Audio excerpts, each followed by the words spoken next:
எல்லோருக்கும் வணக்கம். இது உங்கள் study with Darshan YouTube channel. நம்ம இந்த வீடியோவில் நவம்பர் 15ஆம் தேதிக்கான கரண்ட் அஃபேர்ஸ் பார்க்க போகிறோம். ஸ்டார்ட் பண்ணலாம். ஃபர்ஸ்ட் கொஸ்டின், டொமினிகா நாட்டின் உயரிய விருது யாருக்கு வழங்கப்படுகிறது? ஆன்சர் நரேந்திர மோடி. ஸோ இந்திய பிரதமர் நரேந்திர மோடி அவர்களுக்கு தான் இப்போ டொமினிகா நாட்டுடைய உயரிய விருதானது வழங்கப்படுது. ஸோ நம்ம ஏற்கனவே ரீசன்ட் கரண்ட் அஃபேர்ஸில் பார்த்துருப்போம். ரஷ்யாவுடைய உயரிய விருது வழங்கப்பட்டிருக்கு பிரதமர் மோடிக்கு. அதே மாதிரி பப்புவா நியூகினியா நாட்டுடைய உயரிய விருது, எகிப்து நாட்டுடைய உயரிய விருதுன்னு சொல்லிட்டு பல்வேறு நாடுகளுடைய உயரிய விருதுகள் நரேந்திர மோடி அவர்களுக்கு வழங்கப்பட்டிருக்கு. அந்த வரிசையில் இப்போ டொமினிகா நாட்டுடைய உயரிய விருதும் பிரதமர் நரேந்திர மோடி அவர்களுக்கு வழங்கப்பட இருக்கு. எதுக்காக டொமினிகா நாடு அந்த நாட்டுடைய உயரிய விருது பிரதமர் நரேந்திர மோடி அவர்களுக்கு வழங்குறாங்க அப்படின்னு கேட்டிங்கன்னா, கரோனா டைமில் பார்த்தீங்கன்னா நம்ம நாடு பல்வேறு நாடுகள் வெளிநாடுகளுக்கு கரோனா தடுப்பூசிகளை வழங்கினாங்க. ஸோ அதில் இந்தியாவுக்கிட்டேருந்து கரோனா தடுப்பூசியை பெற்ற ஒரு நாடு தான் இந்த டொமினிகா. ஸோ பார்த்தீங்கன்னா கரோனா டைமில் ஆஸ்ட்ராசெனகா கோவிட்-19 தடுப்பூசியுடைய 70,000 தவணைகளை இந்த டொமினிகா நாட்டுக்கு வழங்கியிருக்கு இந்தியா. ஸோ அதுக்கு நன்றி தெரிவிக்கும் வகையில் பிரதமர் நரேந்திர மோடி அவர்களுடைய உதவியை போற்றும் வகையில் தான் இந்த டொமினிகா நாட்டுடைய உயரிய விருதானது பிரதமர் மோடி அவர்களுக்கு அறிவிக்கப்பட்டிருக்கு.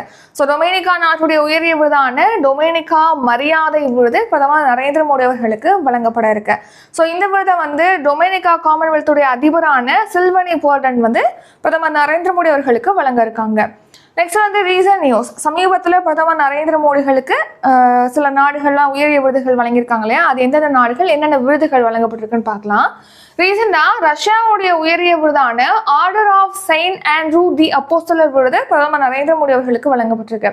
அடுத்து பூடான் நாட்டுடைய உயரிய விருதான the Order of the Druk Gyalpo விருது பிரதமர் நரேந்திர மோடி அவர்களுக்கு வழங்கப்பட்டிருக்கு. கிரீஸ் நாட்டுடைய இரண்டாவது உயரிய விருதான the Grand Cross of the Order of Honour விருது பிரதமர் மோடிக்கு வழங்கப்பட்டிருக்கு. பிரான்ஸ் நாட்டுடைய உயரிய விருதான Grand Cross of the Legion of Honour விருது நரேந்திர மோடி அவர்களுக்கு வழங்கப்பட்டிருக்கு. எகிப்து நாட்டுடைய உயரிய விருதான ஆர்டர் ஆஃப் தி நைல் விருதும் பிரதமர் மோடி அவர்களுக்கு வழங்கப்பட்டிருக்கு. நெக்ஸ்ட் இரண்டாவது கேள்வி, அமெரிக்காவின் தேசிய உளவு இயக்குநராக நியமிக்கப்பட்டவர் யார்? Answer option A, Tulsi Gabbard. So Tulsi Gabbard தான் இப்போ அமெரிக்காவின் தேசிய உளவு இயக்குநராக நியமிக்கப்பட்டிருக்காங்க. ஸோ அமெரிக்காவில் செயல்படக்கூடிய உளவு அமைப்புகளை கண்காணிக்கக்கூடிய ஒரு தலைமை பொறுப்பு தான் இந்த உளவு இயக்குனர் அப்படிங்கிற பொறுப்பு. ஸோ அந்த பொறுப்புக்கு பார்த்தீங்கன்னா துளசி கபாட் நியமிச்சிருக்காங்க. இப்போ அதிபர் தேர்தலில் வெற்றி பெற்ற 47வது அதிபர் தேர்தலில் வெற்றி பெற்ற டொனால்ட் ட்ரம்ப் தான் துளசி கபாட்டை இந்த பொறுப்புக்கு நியமிச்சிருக்காரு. ஸோ அதன்படி பார்த்தீங்கன்னா இந்த அமெரிக்காவுடைய தேசிய உளவு இயக்குநராக பொறுப்பேற்கக்கூடிய முதல் ஹிந்து தான் இந்த துளசி கபாட். மேலும் பார்த்தீங்கன்னா இவங்க தான் முதல் ஹிந்து நாடாளுமன்ற உறுப்பினரும் கூட. அந்த நாட்டுடைய முதல் ஹிந்து நாடாளுமன்ற உறுப்பினர் இந்த துளசி கபாட். ஸோ அமெரிக்காவுடைய அனைத்து உளவு அமைப்புகளுடைய நடவடிக்கைகளையும் கண்காணிக்கக்கூடிய ஒரு தலைமை பொறுப்பு தான் இந்த தேசிய உளவு இயக்குனர் பொறுப்பு அப்படிங்கிறது.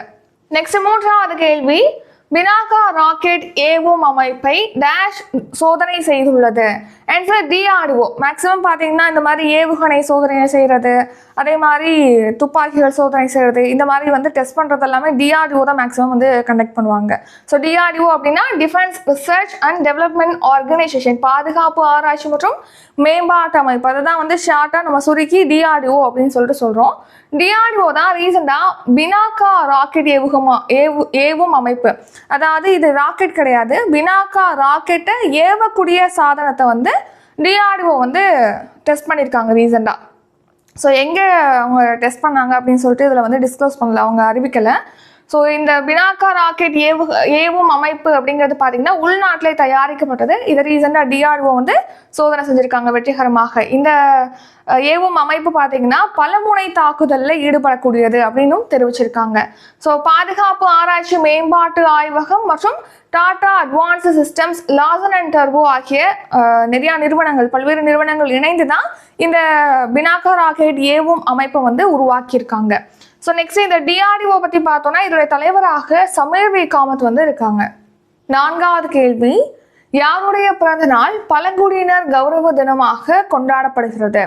ஆன்சர் பிர்சா முண்டா. ஸோ பிர்சா முண்டா அவருடைய பிறந்த தினம் எப்போ அப்படின்னா இன்னைக்கு தான், நவம்பர் 15ஆம் தேதி தான் பிர்சா முண்டாவுடைய பிறந்த நாளானது கொண்டாடப்படுகிறது. ஸோ இவருடைய 150வது பிறந்த நாள் பார்த்தீங்கன்னா இந்த வருஷம் கொண்டாடப்படுகிறது. மேலும் இவருடைய பிறந்த நாளான நவம்பர் 15ஆம் தேதியை 2021ஆம் ஆண்டு இந்த பழங்குடியினர் கௌரவ தினமாக மத்திய அரசு அறிவிச்சிருப்பாங்க.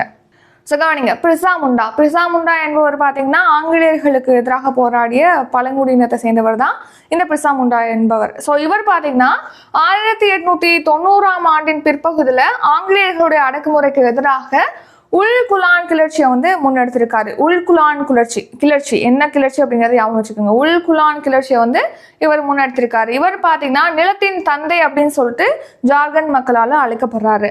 ஸோ இவர் எங்க பிறந்தார் அப்படின்னா ஜார்க்கண்ட் மாநிலத்தின் உளிஹாட்டு பகுதியில் தான் இவர் பழங்குடியின சமூகத்துல பிறந்திருக்காரு பிர்சா முண்டா. ஸோ அந்த சுதந்திர போராட்டத்தில் ஈடுபட்ட பழங்குடியினர்களை போற்றும் வகையில், நினைவு கூறும் வகையில தான் இந்த பிர்சா முண்டாவுடைய பிறந்த நாளான நவம்பர் 15ஆம் தேதி பழங்குடியின கௌரவ தினமாக கொண்டாடப்படுகிறது. இந்த வருஷம் முக்கியமா பிர்சா முண்டாவுடைய 150வது பிறந்த நாள் கொண்டாடப்படுகிறது. இப்போ நம்ம நாட்டில் பழங்குடியினருக்காக, பழங்குடியின கிராமங்களுடைய உள்கட்டமைப்பு மேம்படுத்துறதுக்காக, பழங்குடியினருக்கு அடிப்படை வசதிகளை வழங்குறதுக்காக பல்வேறு திட்டங்களை வந்து செயல்படுத்திட்டு வராங்க. ஸோ அதில் ஒரு 3 திட்டம் பற்றி இப்போ நம்ம பார்க்கலாம். ஸோ ஃபர்ஸ்ட் பார்த்தீங்கன்னா தர்தி ஆபா பழங்குடியினர் கிராம வளர்ச்சி திட்டம். இது வந்து காந்தி ஜெயந்தி அன்னைக்கு, இந்த வருஷம் அக்டோபர் 2ஆம் தேதி காந்தி ஜெயந்தி அன்னைக்கு தான் பிரதமர் நரேந்திர மோடி அவர்கள் ஜார்க்கண்ட் மாநிலத்தில் ஹசாரிபாக்ல வந்து தொடங்கி வச்சிருப்பாங்க. ஸோ இந்த திட்டம் பார்த்தீங்கன்னா நிலத்தின் தந்தை பழங்குடியின கிராம வளர்ச்சி திட்டம் அப்படின்னும் அழைக்கப்படுகிறது.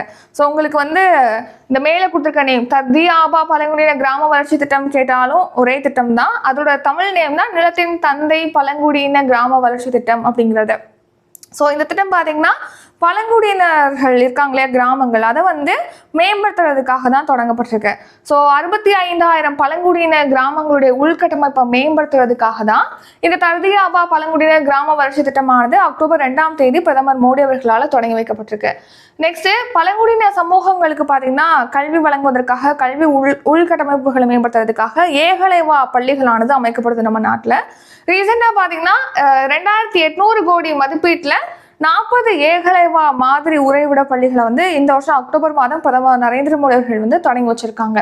நெக்ஸ்ட், இதே மாதிரி இன்னொரு திட்டம் வந்து PM ஜன்மன் திட்டம் சொல்லிட்டு நம்ம பார்த்துருப்போம். பழங்குடியினருக்கான, அதாவது PVDG 75 PVDG குரூப்ஸ் வந்து நம்ம நாட்டில் இருக்கு. ஸோ PVDG குரூப்ஸ் அப்படின்னா என்ன, பர்டிகுலர்லி வல்னரபிள் ட்ரைபல் குரூப்ஸ், அதாவது மிகவும் பாதிக்கப்படக்கூடிய பழங்குடியின சமூகங்கள். ஸோ இவங்க 75 குரூப்ஸ் வந்து PVDG குரூப்ஸ் இருக்கு. ஸோ அடர் வனப்பகுதிகளில் தான் அவங்க வாழ்வாங்க. ஸோ அவங்களுக்கு அடிப்படை வசதிகள், இப்போ சாலை வசதி, அதே மாதிரி வீடு கட்டி தர்றது, மின்சாரம் அவங்களுக்கு வழங்குறது, கல்வி வழங்குறது, இந்த மாதிரி அடிப்படை வசதிகள் அவங்களுக்கு வழங்குறதுக்காக இந்த PM ஜன்மன் திட்டமானது தொடங்கப்பட்டது நம்ம நாட்டில். அடுத்த 5வது கேள்வி, ராம்நாத் கோயங்கா சாகித்ய சம்மான் விருதுகளின் எத்தனையாவது பதிப்பு இந்த வருடம் வழங்கப்பட உள்ளது? ஆன்சர் 2வது பதிப்பு. ஸோ பார்த்தீங்கன்னா இந்த வருஷம் வந்து ராம்நாத் கோயங்கா சாகித்ய சம்மான் விருதுகளுடைய 2வது பதிப்பானது வழங்கப்பட இருக்கு. ஸோ யாருக்கு வழங்கப்பட இருக்கு அப்படின்னு சொல்லிட்டு இன்னும் சொல்லலை. ஸோ 2 பிரிவுகளில் இந்த விருதுகள் வழங்கப்படுது. புனைக்கதை, இலக்கிய படைப்புகள் அப்படின்னு சொல்லிட்டு 2 பிரிவுகளில் இந்த ராம்நாத் கோயங்கா சாகித்ய சம்மான் விருதுகளானது வழங்கப்பட இருக்கு. ஸோ இன்னைக்கு நியூ டெல்லியில், அதாவது புதுதில்லியில் நடைபெறக்கூடிய நிகழ்ச்சியில் இந்த விருதுகள் வழங்கப்படும் சொல்லியிருக்காங்க. எழுத்துலகளை, அதாவது எழுத்து கவிஞர்கள் இருக்காங்களே, அந்த மாதிரி எழுத்துலகளை குறிப்பிடத்தக்க இடம் பிடித்தவங்களுக்காக இந்த விருதை வந்து வழங்கிட்டு வராங்க. தி நியூ இந்தியன் எக்ஸ்பிரஸ் குழுமம் தான் இந்த விருதை வந்து வழங்கிட்டு வராங்க. இந்த வருஷம் வழங்கப்படுவது 2வது பதிப்பு. நெக்ஸ்ட் 6வது கேள்வி, ஜார்க்கண்ட் மாநிலம் உருவான தினம்? ஆன்சர் நவம்பர் 15ஆம் தேதி. பிர்சா முண்டாவும் நவம்பர் 15ஆம் தேதி தான் பிறந்திருப்பாரு. பழங்குடியின கௌரவ தினமும் அதே நவம்பர் 15ஆம் தேதி தான் கொண்டாடப்படுகிறது. ஜார்க்கண்ட் மாநிலத்தில் தான் பிர்சா முண்டா பிறந்திருப்பாரு. அந்த ஜார்க்கண்ட் மாநிலம் உருவான தினமும் நவம்பர் 15ல் தான் கொண்டாடப்படுகிறது. ஸோ ஜார்க்கண்ட் மாநிலம் எப்போ உருவானது அப்படின்னா 2000ஆம் ஆண்டு நவம்பர் 15ஆம் தேதி பார்த்தீங்கன்னா பீகாருடைய ஒரு பகுதியாக இருந்த ஜார்க்கண்ட் வந்து தனி மாநிலமாக உருவானது. இது வந்து இந்தியாவுடைய 28வது மாநிலமாக தான் ஜார்க்கண்ட் மாநிலம் உருவானது.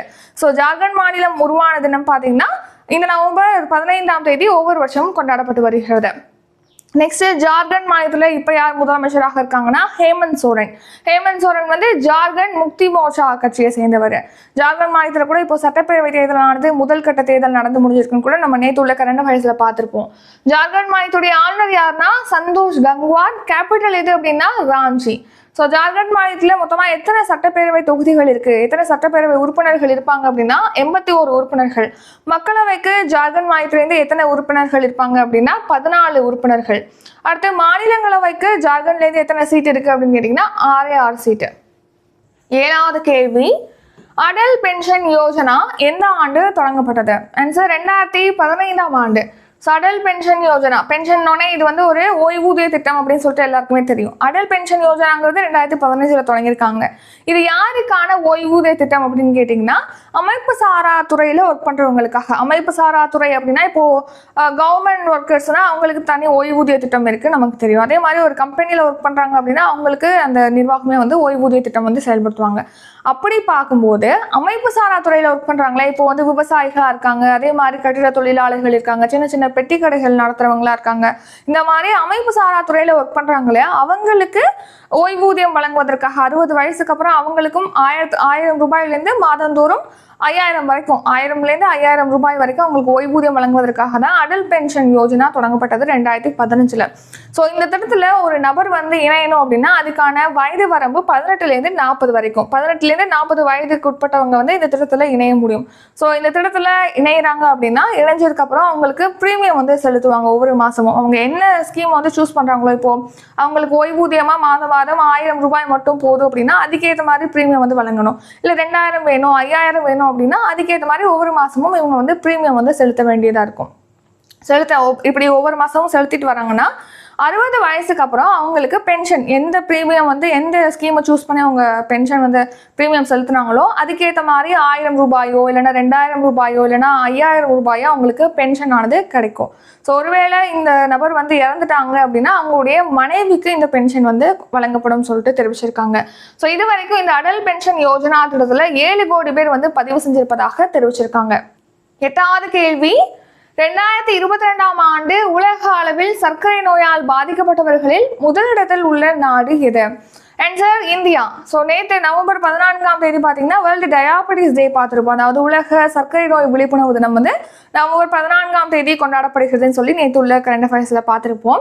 ஸோ அதையொட்டி இந்த சர்க்கரை நோய் விழிப்புணர்வு தினத்தை ஒட்டி லான்சன் மருத்துவ இதழில் பார்த்தீங்கன்னா இந்த சர்க்கரை நோய் குறித்த ஒரு அறிக்கையை வந்து ரிலீஸ் பண்ணியிருக்காங்க. அதில் என்ன தெரிவிச்சிருக்காங்கன்னா 1990லேருந்து 2022ஆம் ஆண்டு வரைக்கும் இந்த கடந்த 32 ஆண்டுகளில் பார்த்தீங்கன்னா அந்த சர்க்கரை நோயால் பாதிக்கப்படுறவங்களோட எண்ணிக்கை அப்படிங்கிறது 4 மடங்கா அதிகரிச்சிருக்கு அப்படின்னு சொல்லிட்டு தெரிவிச்சிருக்காங்க.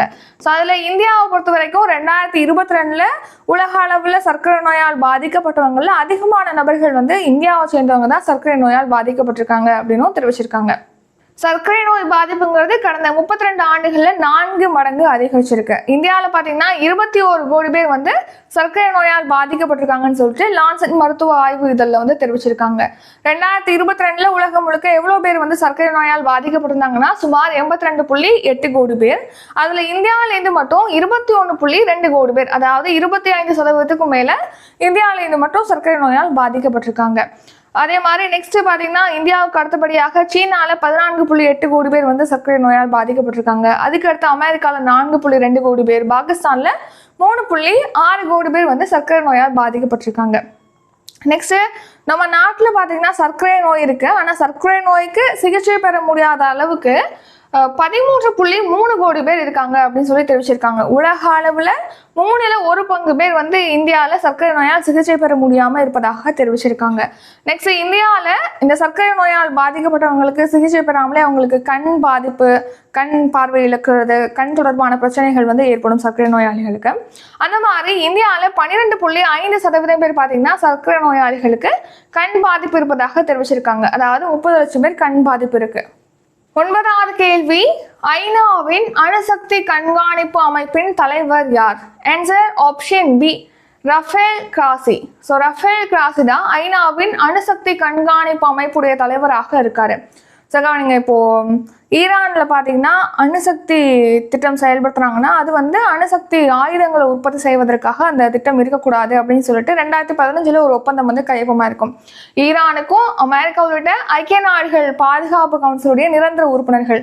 இப்போ ஐக்கிய நாடுகள் பாதுகாப்பு கவுன்சில்னா யுனைடெட் நேஷன்ஸ் செக்யூரிட்டி கவுன்சில், இதில் வந்து 15 நாடுகள் இருப்பாங்க. ஸோ அதில் வந்து 10 நாடுகள் நிரந்தரமற்ற உறுப்பு நாடுகள், 5 நாடுகள் நிரந்தரமான உறுப்பு நாடுகள். ஸோ இதை தான் மென்ஷன் பண்ணியிருக்காங்க. ஐநா பாதுகாப்பு கவுன்சிலில் நிரந்தர உறுப்பு நாடுகள் அமெரிக்கா உள்ளிட்ட நிரந்தர உறுப்பு நாடுகள், அப்புறம் ஜெர்மனி இடையே 2015 அணுசக்தி ஒப்பந்தமானது கையொப்பமானது. அதில் ஈரான் நாடு வந்து அணுசக்தி ஆயுதங்களை வந்து உற்பத்தி செய்யக்கூடாது, அந்த மாதிரி ஒப்பந்தமானது கையொப்பமாக இருந்தது. ஸோ அந்த ஒப்பந்தம் கையொப்பமானதன் மூலமாக பார்த்தீங்கன்னா அமெரிக்காவில் ஈரானுக்கு விதிக்கப்பட்ட பொருளாதார தடைகளை நீக்கிட்டாங்க. ஸோ நெக்ஸ்ட்டு அது வந்து ஒபாமா வந்து அமெரிக்காவுடைய அதிபராக இருக்கும்போது இந்த ஒப்பந்தமானது கையொப்பமானது. அதுக்கடுத்து டொனால்ட் ட்ரம்ப் வரும்போது பார்த்தீங்கன்னா இந்த ஒப்பந்தத்தை வந்து அவர் பின்பற்றல, ரத்து செஞ்சுட்டாரு. ஸோ அதை அடுத்து ஈரான் நாடு மறுபடியும் அணு ஆயுத திட்டங்களை செயல்படுத்துறதுல இறங்கிருச்சு. ஸோ இந்த நிலையில் அது தொடர்பாக பேச்சுவார்த்தை நடத்துவதற்காக ஐக்கிய நாடுகளின் அணுசக்தி கண்காணிப்பு அமைப்புடைய தலைவரான ரஃபேல் கிராசி வந்து ஈரானுக்கு சென்றிருக்காரு. நெக்ஸ்ட் 10வது கேள்வி, நுகர்வு திறன் சமநிலை அடிப்படையில் உலகின் பெரிய பொருளாதார நாடு எது? ஆன்சர் சீனா. ஸோ நுகர்வு திறன் சமநிலை அடிப்படையில் உலகின் மிகப்பெரிய பொருளாதார நாடாக சீனா வந்து முதலிடத்துல இருக்கு. நம்ம இந்தியா வந்து 3வது இடத்துல இருக்கு. ஸோ மிகப்பெரிய பொருளாதாரம் அப்படின்னு கேட்டோம்னா அமெரிக்கா தான் ஃபர்ஸ்ட் பிளேஸு, இந்தியா வந்து 5வது இடத்துல இருக்கு, சீனா 2வது இடம், 3வது இடத்துல ஜெர்மனி இருக்கு, 4வது இடத்துல ஜப்பான் இருக்கு. உலகளாவிய பொருளாதாரத்தை பொறுத்த வரைக்கும் ஃபர்ஸ்ட் பிளேஸ்ல அமெரிக்கா இருக்கு. ஆனா இதுல என்ன சொல்லியிருக்காங்கன்னா நுகர்வு திறன் சமநிலை அடிப்படையில உலகின் பெரிய பொருளாதார நாடாக சீனா இருக்கு, 3வது பெரிய பொருளாதார நாடாக நம்ம இந்தியா இருக்கு அப்படின்னு சொல்லிட்டு தெரிவிச்சிருக்காங்க.